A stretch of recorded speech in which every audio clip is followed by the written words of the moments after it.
tema que me corresponde presentar el día de hoy es el abordaje inicial o el enfoque de las lesiones pancreáticas. Es un tema bastante amplio, eh, es mucho más allá que quistes y adenocarcinoma. Comprende todo este montón de esta gran lista de lesiones benignas, malignas, eh, y se divide básicamente en tumores sólidos y tumores quísticos. Si ustedes miran esta lista, va desde los tumores quísticos pancreáticos benignos, el adenocarcinoma, que probablemente es la neoplasia sólida más frecuente, y lesiones malignas que ustedes pueden ver toda esta cantidad de nombres aquí escritos, así como las neoplasias neuroendocrinas, de las cuales hemos hablado en muchos simposios previos dirigidos por la doctora Deyanira. En esta larga lista podemos además adicionar o mirar los tumores de origen mesenquimal, los linfomas y otros. Dentro de los tumores mesenquimales encontramos linfangiomas, son raros, el lipoma, que es un gran distractor de adenocarcinoma, eh, tumores solitarios fibróticos, sarcoma de Ewing, tumores desmoplásicos. Dentro de los linfomas, pues ustedes son masas muy grandes que la mayoría son linfomas no Hodgkin, linfomas de células T y otros que pueden ir hasta teratomas y tumores secundarios metastásicos. Pero digamos que esta gran cantidad y esta gran diversidad de tumores se pueden clasificar básicamente en estos tres tipos y todos pueden ser desde benignos o lesiones premalignas y malignas. Y también pueden ser clasificadas como neoplásicas, inflamatorias, congénitas o vasculares. Entonces es un gran espectro de lesiones para abordar en esta charla. Voy a tratar de resumirlo para que quede entendible y el abordaje quede claro. Definitivamente, lo más frecuentes, manera de dividirlos desde el punto de vista morfológico, son las lesiones sólidas y quísticas y usualmente son un hallazgo incidental. Hallazgo incidental en la resonancia o el TAC. Si uno hiciera una revisión de resonancias de abdomen de un hospital, puede encontrar hasta el 2.4% de lesiones quísticas, y si lo hace en personas mayores de 70 años, probablemente este porcentaje sube al 10%. Entonces, imagínense ustedes la cantidad de lesiones quísticas que puede haber sin diagnosticar. En cuanto a las lesiones sólidas, el más frecuente es el adenocarcinoma y la prevalencia es alta, es probablemente el tercer cáncer más prevalente y la tercera causa de muerte de cáncer en los Estados Unidos.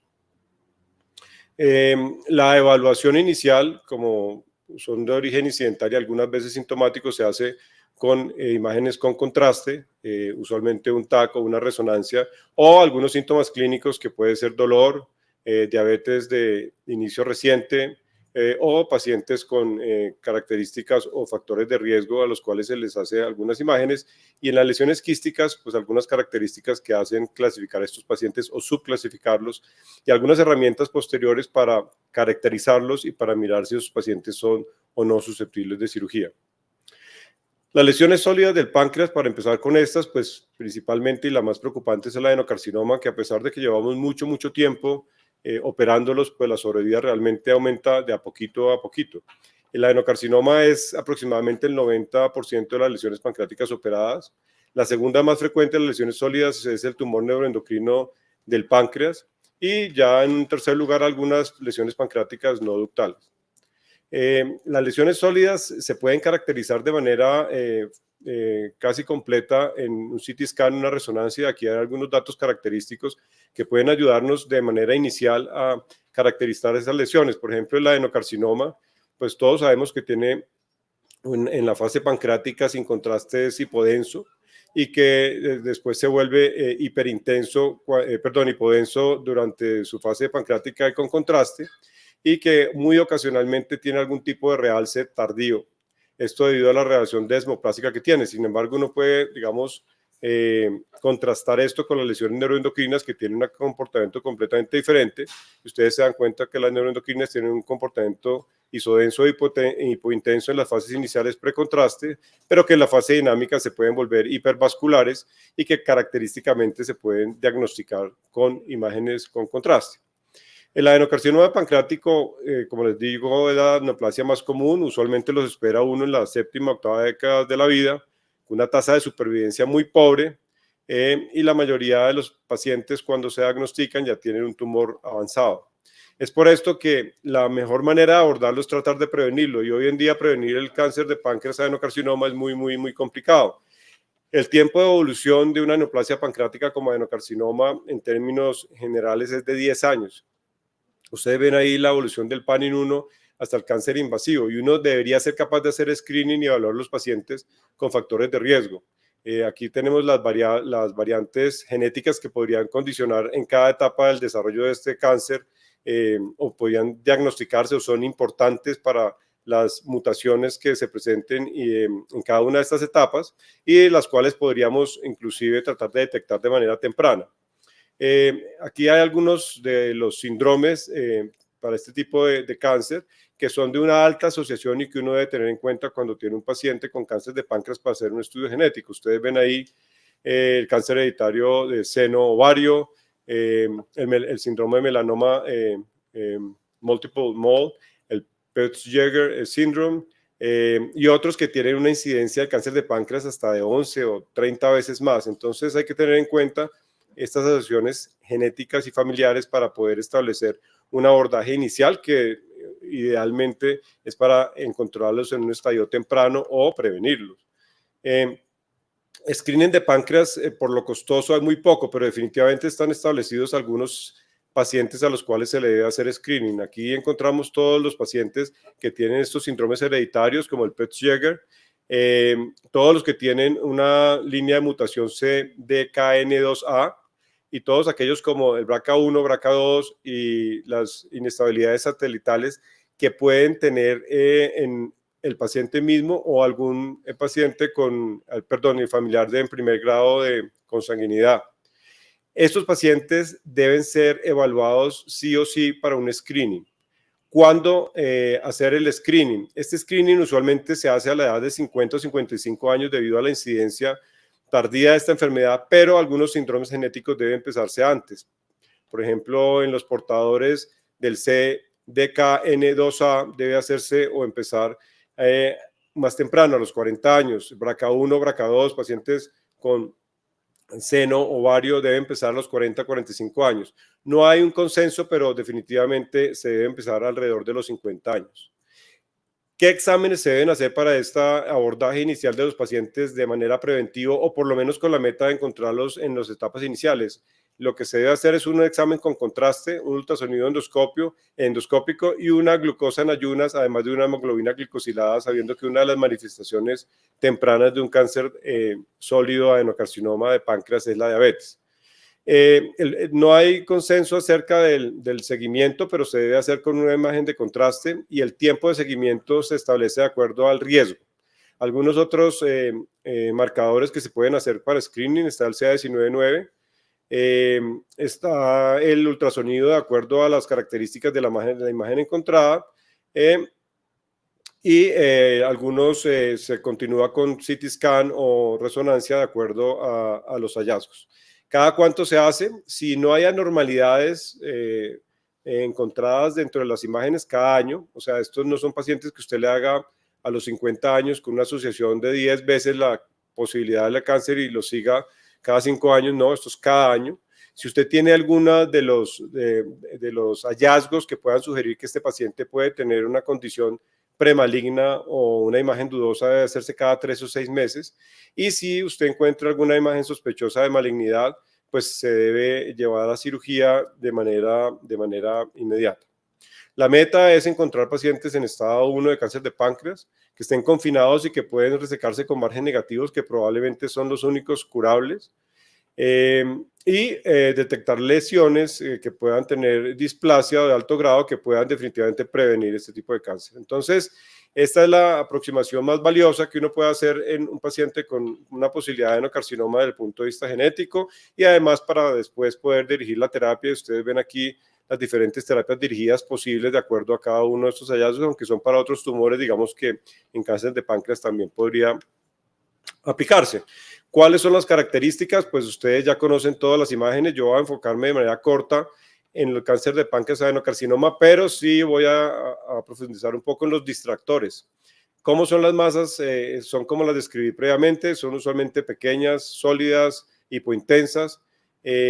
Algunas veces tienen infiltración local, la mayoría están en la cabeza del páncreas y algunas pueden presentar una afectación difusa. Y hay digamos, estudios indirectos que evidencian una masa que probablemente o ocasionalmente no se puede ver, es la dilatación del conducto pancreático y del conducto, el colédoco de manera simétrica usualmente.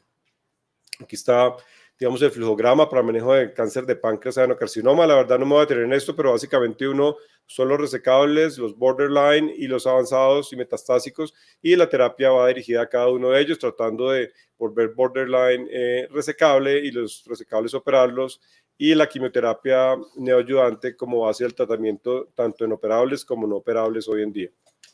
Esto es un distractor importante, sobre todo en personas de edad de presentación del adenocarcinoma, son los lipomas pancreáticos. El lipoma es la representación local de una infiltración grasa que usualmente se ve como una lesión hipodensa y que se presenta en la cabeza del páncreas. Es un distractor importante y usualmente por resonancia se puede hacer, aunque cuando hay dudas uno puede hacer una econdoscopia de una biopsia.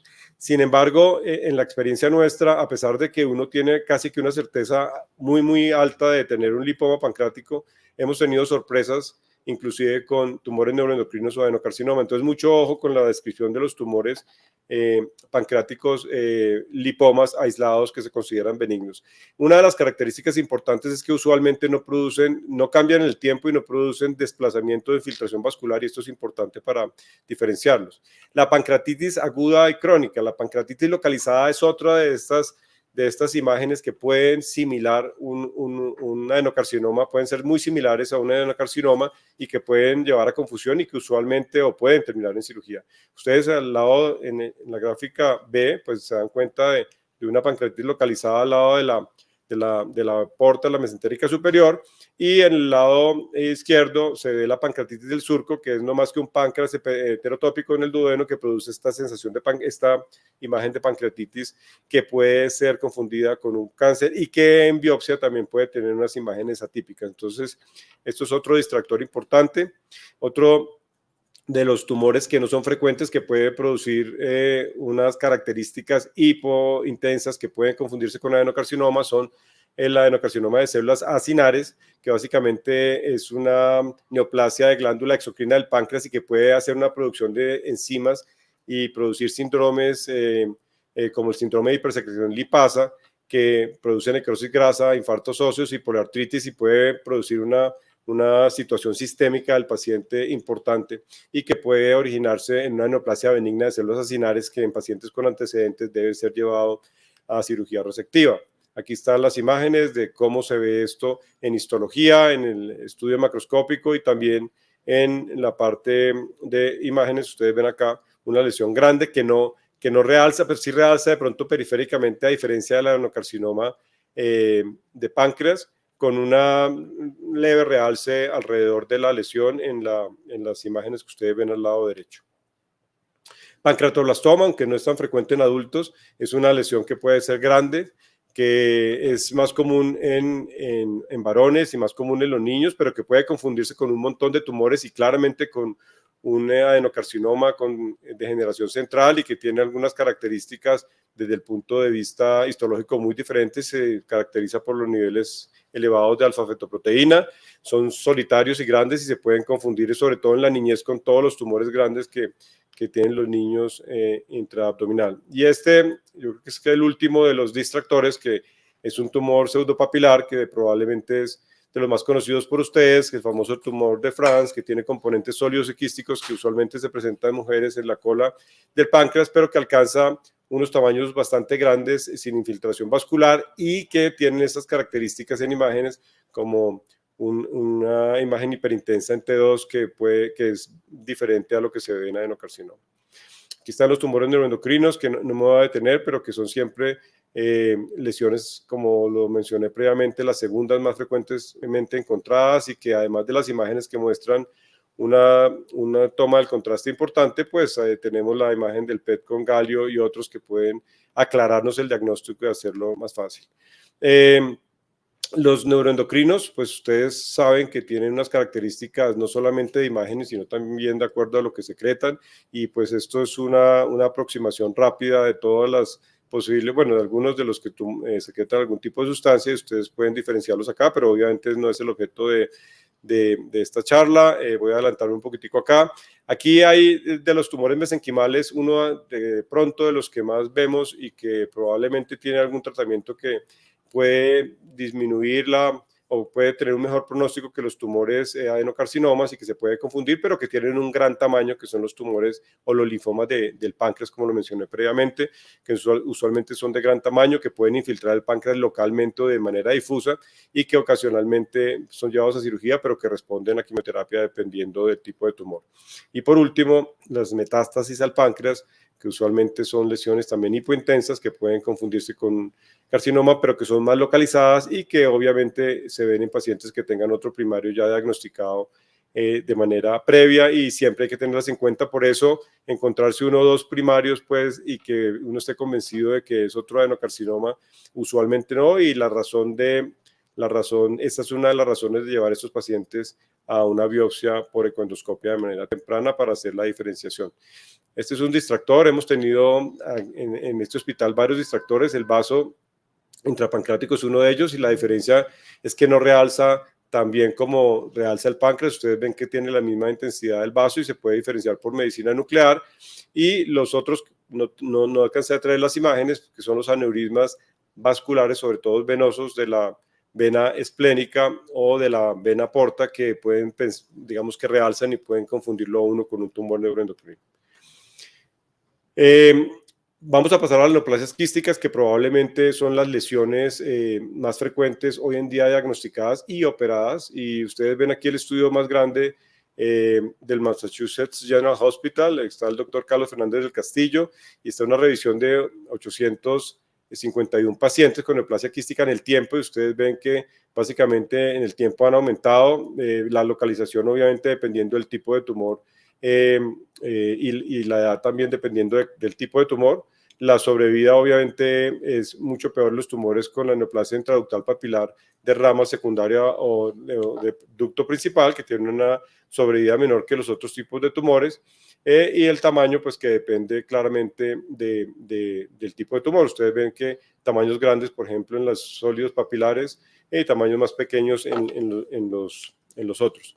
Aquí ven que obviamente el hallazgo incidental se aumentaba en el tiempo. Del año 2005 para acá, con las imágenes que hacemos, pues la mayoría de los pacientes son diagnosticados de manera incidental, y el tipo y pues previamente era más clínico, y por eso había más ictericia y había más signos clínicos en estos tipos de pacientes. La supervivencia, pues claramente cuando uno los compara, el adenocarcinoma pues tiene la peor supervivencia.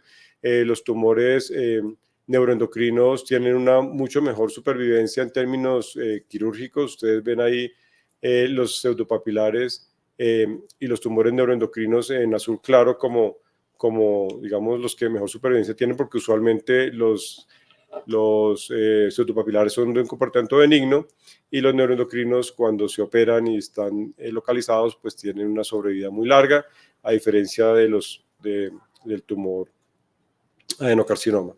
Aquí están los quistes, para dividirlos de manera rápida. Están los neoplásicos y no neoplásicos, y los no neoplásicos, que me voy a referir de manera muy corta, son aquellos de retención del pseudoquiste, que haría parte de un capítulo inflamatorio del páncreas, y lo que nos enfocamos aquí principalmente son los mucinosos y no mucinosos. Aquí están algunas diferencias. Los tumores mucinosos, aquí está lo que más vemos hoy en día y operamos, que son las neoplasias intraductales papilares, que se descubrieron en 1982, pero que yo creo que ha prevenido de manera importante muchos cánceres de páncreas, sobre todo en pacientes en los que se diagnostica de manera incidental y muestran características de riesgo. Aquí están las tasas de malignidad por cada uno de ellos. Ustedes ven pues que la neoplasia intraductal de ducto principal es la que mayor cantidad de cáncer nos trae. Después sigue la de rama secundaria o mixtos, y por último la mucinosa, que cada vez nos damos cuenta que tiene menor índice de malignización. Sin embargo, se operan sobre todo cuando tienen un tamaño grande.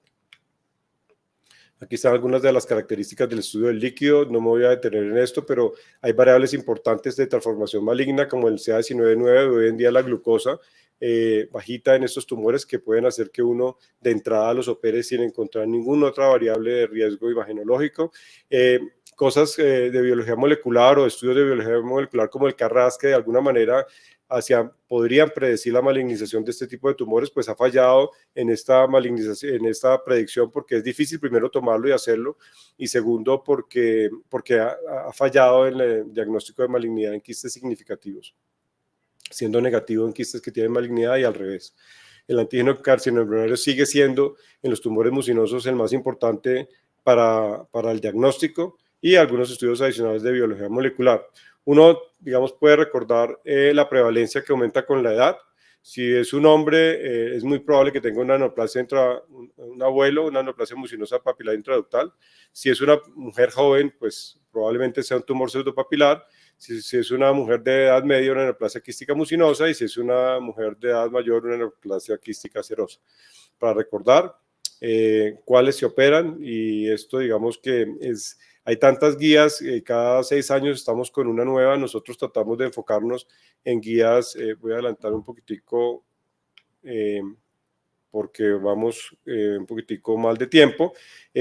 Cada 6 años hay guías nuevas de cuándo operar, y yo voy a tratar de resumirlas al final de esta charla en un flujograma bastante simple.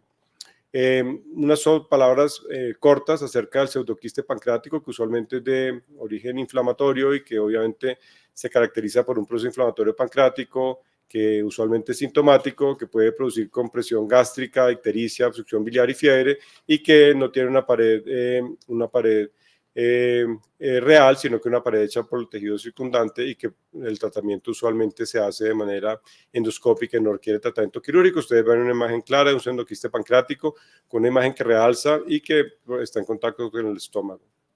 Si está de modo seroso, solamente quiero que se refieran para que recuerden la imagen que está esquemática al lado derecho. Es una neoplasia microquística que se ve en ultrasonido endoscópico de esa manera y que solamente se resecan sintomáticos porque la posibilidad de malignización es muy baja.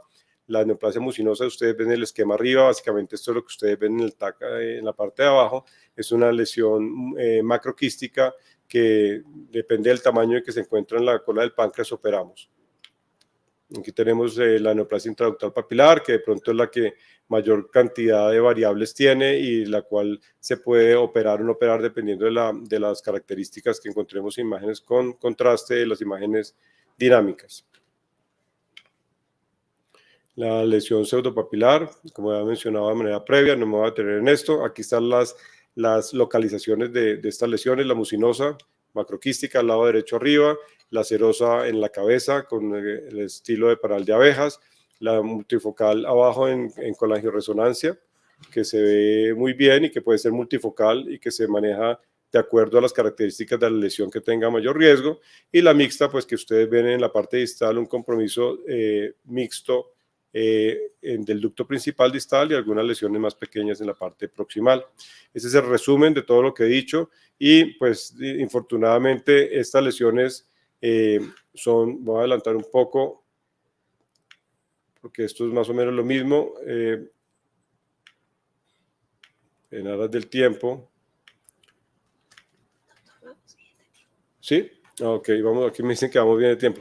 Básicamente son muchas guías y todas estas guías son confusas realmente, pero yo creo que si recordamos las 4 S para la aproximación de las neoplasias intraductales papilares, podemos referirlas o no para cirugía.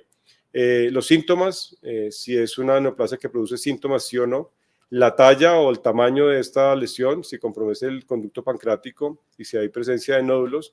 La sobrevida del paciente, porque si uno tiene un paciente de una edad mayor de 70 años o 75 años y tiene una lesión pequeña, la posibilidad de que en vida ese paciente se malignice es muy baja y probablemente no vamos a intervenirlo. Y si tiene componentes sólidos o no, engrosamiento de la pared. Si uno recuerda esas 4 S, si la aplica a todos los quistes, incluyendo la neoplasia quística, papilar intraductal o la mucinosa, muy probablemente vaya a ser lo correcto en términos de aproximación quirúrgica. Aquí están las múltiples guías, básicamente lo que acabamos de decir, los síntomas, si compromete el ducto principal, si hay una masa asociada y si hay un nódulo mural, probablemente son lo más importante. ¿Cuándo llevarlas a cirugía?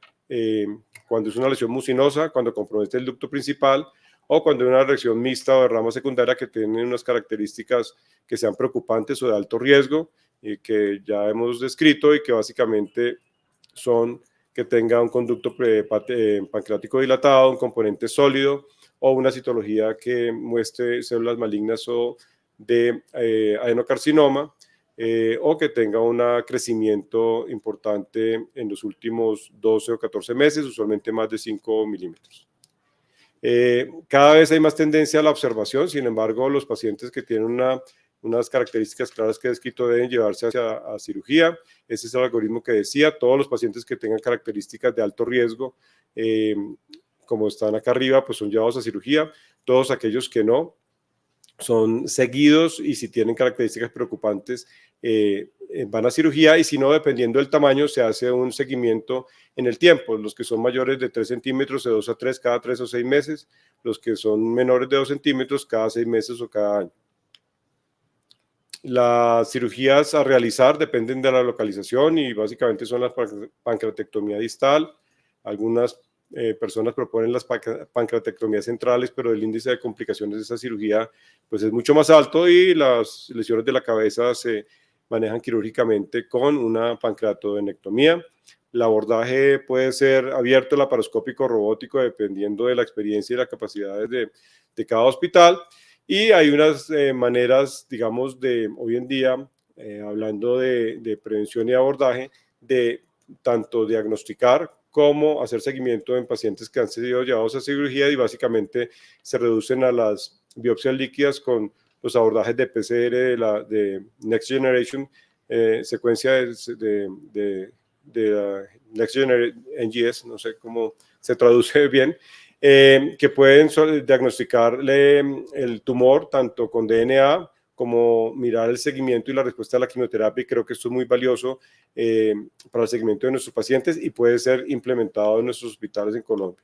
La casuística nuestra en la Fundación Santa Fe es esta: 247 pancreatectomías, aproximadamente 25 por año. El 50% de estas pancreatectomías son robóticas aloparoscópicas. En la pandemia nos bajamos de este porcentaje mínimamente invasiva. La sobrevida global es esta, y la sobrevida, los tipos de tumores que operamos, el 40.4% fueron adenocarcinomas, tumores neuroendocrinos que fueron los que siguieron en cantidad con 16.1%, las neoplasias mucinosas papilares el 11%, y de ahí en adelante otras lesiones, el tumor pseudopapilaro de France 2.8%, y estos son los números. La ubicación del tumor, la mayoría en la cabeza, por lo cual la mayoría de las cirugías son pancreatodenectomías, y los que siguen en la cola, que son el 23%. Aquí está la distribución de las cirugías. Pancreatodenectomías del 65% con 161 pacientes. Las complicaciones que tenemos distribuidas acá, la principal, la fístula pancreática con 11.7%, sin complicaciones del 51.8%, y la gastroparesia en segundo lugar con 8.5%. La sobrevida depende del tipo de tumor. Aquí está la sobrevida del adenocarcinoma, que está en verde, con sobrevida menor del 20% a 150 meses. Aquí tenemos los tumores neuroendocrinos con una sobrevida relativamente buena, y los tumores no malignos, dice no tumores, pues con una sobrevida muy buena después de la cirugía.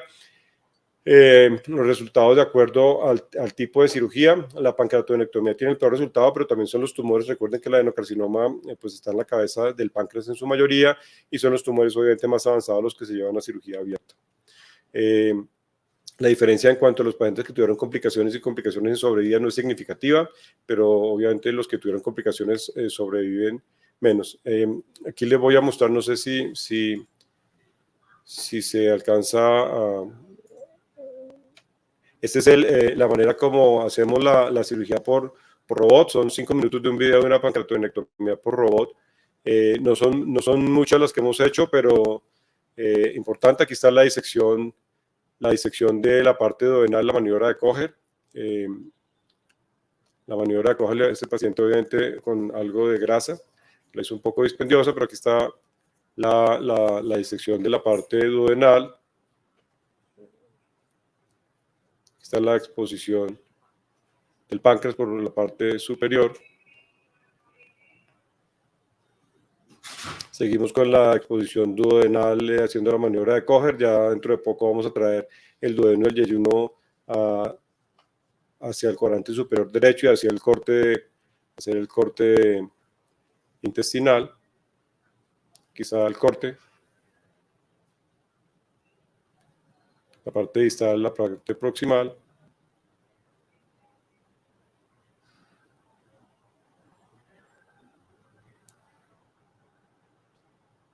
Estamos haciendo la sección del píloro del estómago, secando el páncreas en su parte superior para hacer el corte pancreático, la disección de los vasos suprapancreáticos.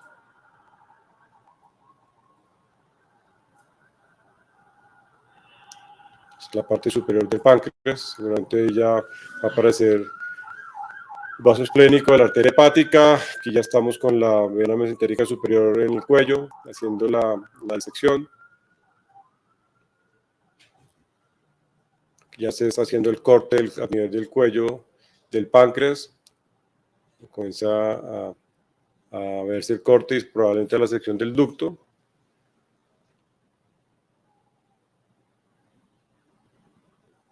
Ya está expuesta la vena porta, la mesentérica superior.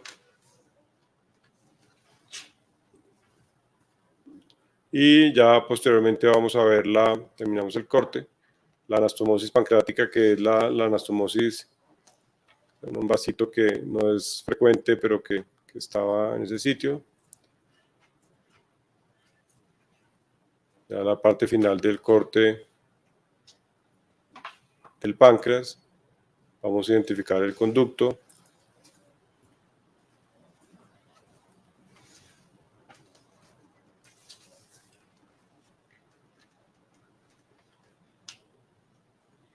La parte superior ven los instrumentos que estamos utilizando.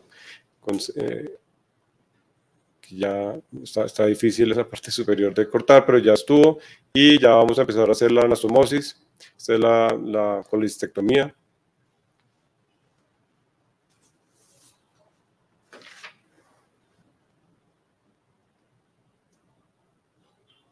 Aquí está la anastomosis pancreática. Esta es la pared posterior con Vlog, y ya vamos a la anastomosis ducto a ducto con Prolene. Ducto mucosa.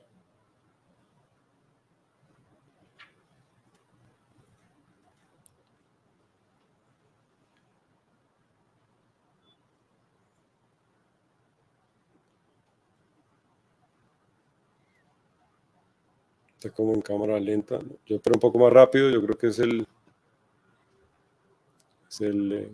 eso. Video. Ya tenemos la pared posterior. Posteriormente hacemos la anterior. Aquí ya está el cierre seroso de la cápsula pancreática del parenquima, la parte anterior del yeyuno. Y por último, hacemos la anastomosis. Esta es la anastomosis biliar. Ustedes ven ahí que se hace también costura de Vlog con puntos laterales de anclaje, y posteriormente se hace la pared posterior y la anterior. Esto es la parte final. Si quiere ya podemos cortar el video para terminar la presentación. Esto es lo que viene, y pues son imágenes, biopsias líquidas, ultrasonido endoscópico, radiomics y radiogenomics, que probablemente hacen diagnóstico temprano, pronóstico y de tratamiento.